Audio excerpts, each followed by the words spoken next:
The military. In this video, we will talk about the aircraft carrier Fujian, its recent commissioning in the Chinese Navy, and Beijing's ambitious plans to continue expanding its fleet with ever larger and more powerful aircraft carriers. On this Wednesday, November 5th, China commissioned the Fujian, its third and most advanced aircraft carrier, elevating its navy to the world's second position in terms of embarked air naval power.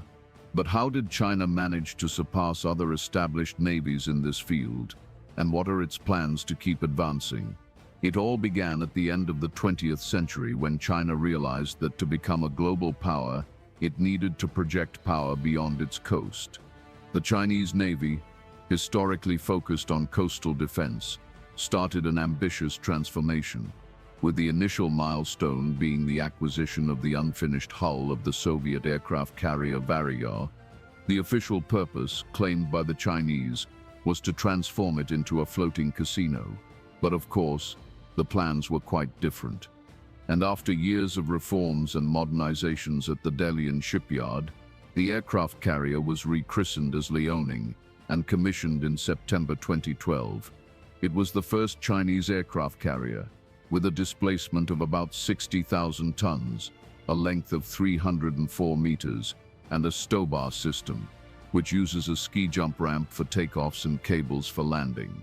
It served primarily as a training platform, helping China develop naval doctrines and train pilots and crews, with its construction offering valuable lessons that the Chinese used in the Shandong, the first aircraft carrier built entirely in China. Launched in 2017 and commissioned in 2019, and although it is heavily based on the Le Zhiming's design, it features many upgrades, like a larger hangar and more advanced radars. But it is still of the stowbar type and with a ski jump, greatly limiting air operations and the types of aircraft it can operate. And now we come to the Fujian. Launched in June 2022, after years of construction at the Shangnan shipyard in Shanghai. A tremendous technological leap compared to the Liaoning and Shandong, proving that the Chinese have learned and evolved a lot in recent years. Its commissioning in the Chinese Navy on November 5th marked China's transition from a green water navy to a blue water navy, capable of high seas operations with a fleet of 3 aircraft carriers, surpassing all nations except the United States, which has 11. The Fujian is a marvel of Chinese naval engineering, with a total displacement of up to 85,000 tons, placing it in the supercarrier category. Its length is 316 meters, with a flight deck width of about 73 meters.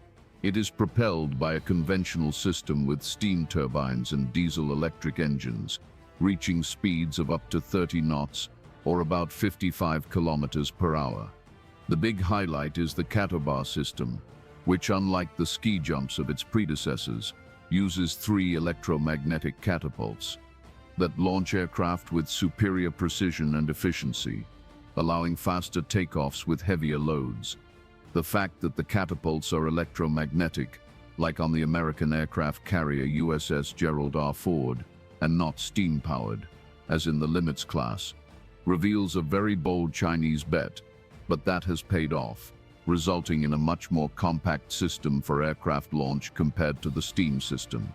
Moreover, thanks to this system, the Chinese will be able to launch anything from small surveillance and attack drones to large and heavy aircraft, such as radar and early warning planes, a crucial type of aircraft for large air operations which until now, the Chinese could not operate efficiently on their aircraft carriers.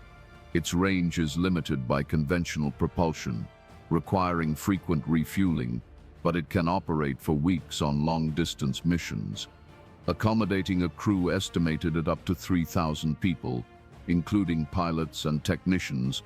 An important element that must be highlighted in relation to the Fujian is that its technology is not a Soviet legacy, as in the case of the Liaoning and Shandong.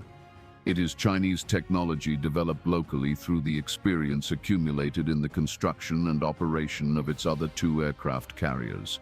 Besides the J-15 fighters, based on the Sukhoi Su-33, the Fujian can operate the J-35, a stealth fighter, allegedly fifth generation, which the Chinese developed specifically for the Fujian and the new aircraft carriers to come.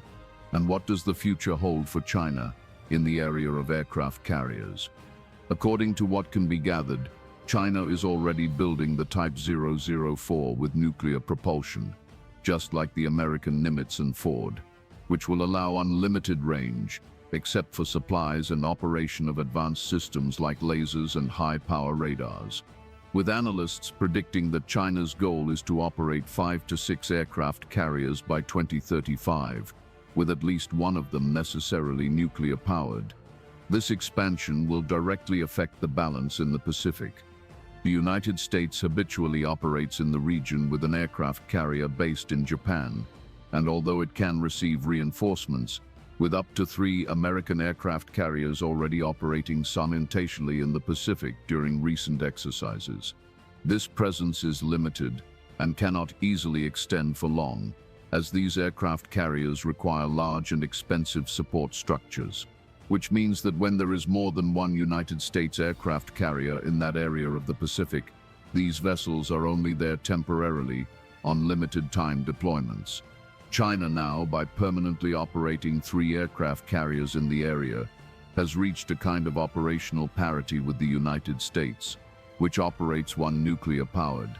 But if it achieves its goal of up to 6 aircraft carriers by 2035, with 1 nuclear-powered, it will surpass the native operational capability of the United States in that Pacific area. This means that for the American Navy to have supremacy in that area, it will necessarily have to send more aircraft carriers on temporary deployments. This could complicate American operations in the region, especially in scenarios like Taiwan, where the Chinese Navy, with more vessels and in the future with more aircraft carriers in the Pacific, could block access and challenge American air superiority.